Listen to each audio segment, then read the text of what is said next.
gençleri bekliyorum ha. Karşılıklarını şöyle neler Hocam bir öğrettiniz? yapacağız, size geri dönüşü yaparız inşallah. Kim? Namaz bilinci nasıl kazanılır?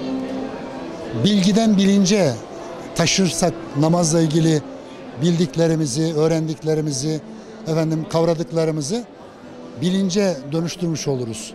Yani namazın sadece nasıl kılınacağını, neler okunacağını, hangi hareketlerin, eylemlerin yapılacağını, nereden başlanıp nereye doğru gidileceğini bilmek yetmiyor. Bunların için yaptığımızın, bunların ifade ettiği anlamın ne olduğunu fark edersek, söz gelişi, tekbir alırken elimizin tersiyle dünyayı arkaya attığımızı, ellerimizi bağlayıp Rabbimizin huzurunda divan durduğumuzda Allah'ın gücü, kudreti ve tüm nimetleri karşısında boynumuzu eğip büktüğümüzü, rükûya gittiğimizde Allah'tan başkasının önünde eğilmediğimizi, eğilmeyeceğimizi, secdeye vardığımızda Rabbimize en yakın olduğumuzu hissettiğimiz anda bilgiden bilince taşımış oluruz. Gençler neden namazdan uzaklaşıyorlar? Bir, yaptığınız bir işi, bir eylemi eğer farkına vararak ne anlam ifade ettiğini bilerek yaparsanız bıkmazsınız. Fakat anlamını bilmediğiniz, niçin yaptığını bilmediğiniz, hatta biraz da zoraki, biraz da böyle dayatma tarzında bir davranış veya bir işlem, bir eylem ise bir süre sonra vazgeçersiniz.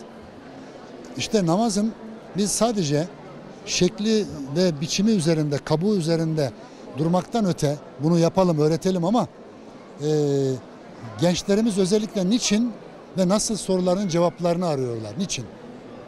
Ben neden Allah'ın huzurunda el pençe divan duruyorum? Mesela İyyâke na'budu ve İyyâke nesta'in derken ben neleri kastediyorum? Sadece bunun farkında olsa gençlerimiz, bunun farkına vardırabilsek, ya bu özgürlüğün zirvesidir. Biz Allah'tan başkasında kulluk etmeyiz, Allah'tan başkasından yardım dilemeyiz. Buradan daha öte bir özgürlük yoktur.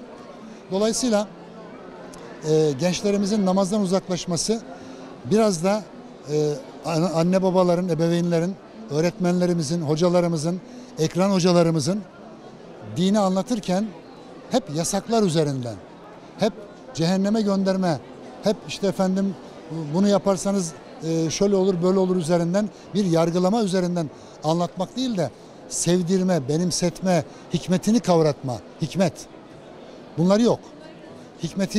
Hikmetten kopuk bir anlatım bıktırıcı olur ve hikmetten uzak bir ibadet bir süre sonra ya kıl da bitmiyor, yap da bir sonuç alamıyorum noktasına getirir. Oysa biz bu dünyada yapıp ettiğimiz şeylerin hepsinin sonuçlarını bu dünyada devşirecek değiliz. Biz ahirete ayarlı bir hayat yaşıyoruz. Kıldığımız 5 vakit namazda hem bu dünyamızı düzene koyacak, sisteme koyacak, her bakımdan bizim karakterimizi, ahlakımızı şekillendirecek ama asıl bizi ahirette en güzel hayata taşıyacak. Anne babaların çocuklarına namazı sevdirmeleri için sürekli onlara namazı hatırlatmaları yetmez. Namazı hatırlatmak bile çocuklara dayatma gibi gelir. Onlara namazın güzelliklerini, ibadetin genel manada kulluğun, duanın ve diğer ibadet anlamına gelen bütün davranışların gerisinde yatan güzellikleri, hikmetleri, adabı, erkanı, usulü öğretmemiz gerekiyor. Bu öğretmeyi anneler, babalar başaramayabilir. Şimdi eğitimcilerimizin, özellikle din ders hocalarımızın, özellikle imamlarımızın, müezzinlerin, din görevlilerimizin, gönüllülerimizin, yani bu insanlara, bu gençlere biz namazı ya gerçekten namaz bu muymuş? Bu kadar güzel bir ibadet miymiş? Dedirtecek bir hayranlıkta anlatabilmemiz, ulaştırabilmemiz gerekiyor. Yoksa kafasına vururcasına namaz kılmazsan cehenneme gidersin. Tamam da yani namaz ne ki? Niçin namaz kılacağım ki ben?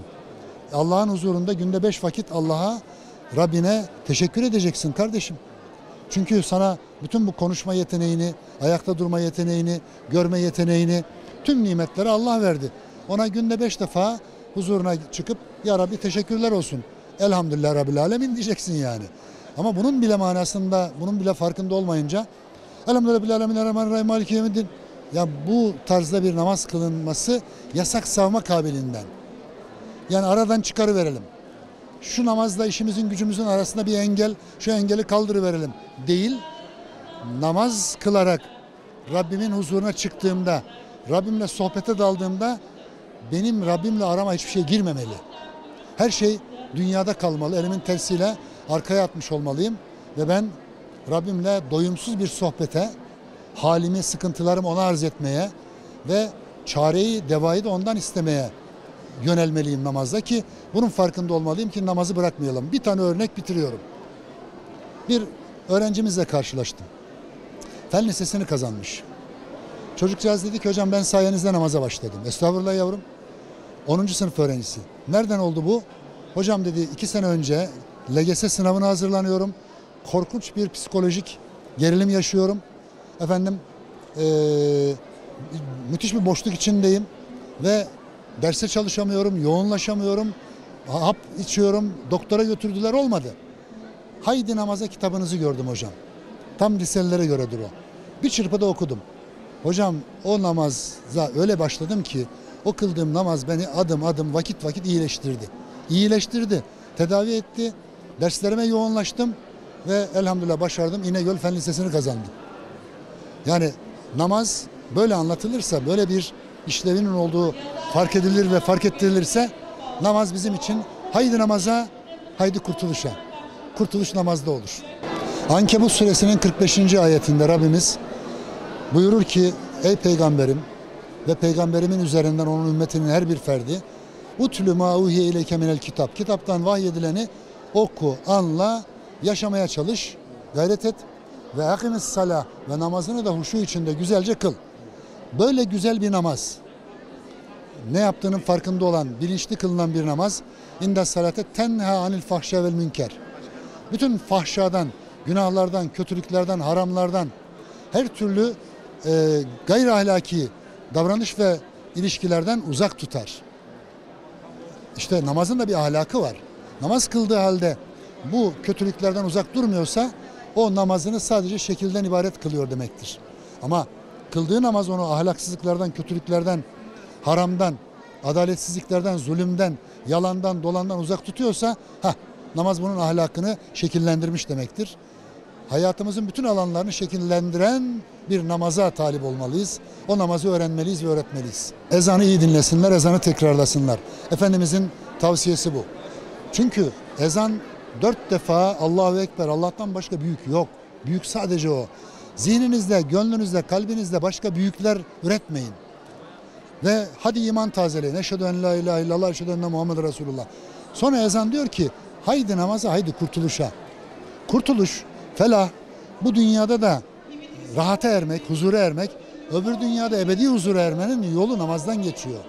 Ve haydi namaza, haydi kurtuluşa, Allahu Ekber, Allahu Ekber, la ilahe illallah. Kelime-i tevhidle, kelime-i tevhidi bütün düşüncelerimize, inancımıza, davranışlarımıza, ilişkilerimize, ticaretimize, hayatımıza, siyasetimize hakim kılarsak o namaz bizi şekillendiriyor, o namaz bizi kurtuluşa götürüyor demektir. Ebedi kurtuluş yurdu cennet namaz kılanların inşallah önüne serilecektir. Hocam biz zaten terk etmedik diyeceksin ama eyvallah.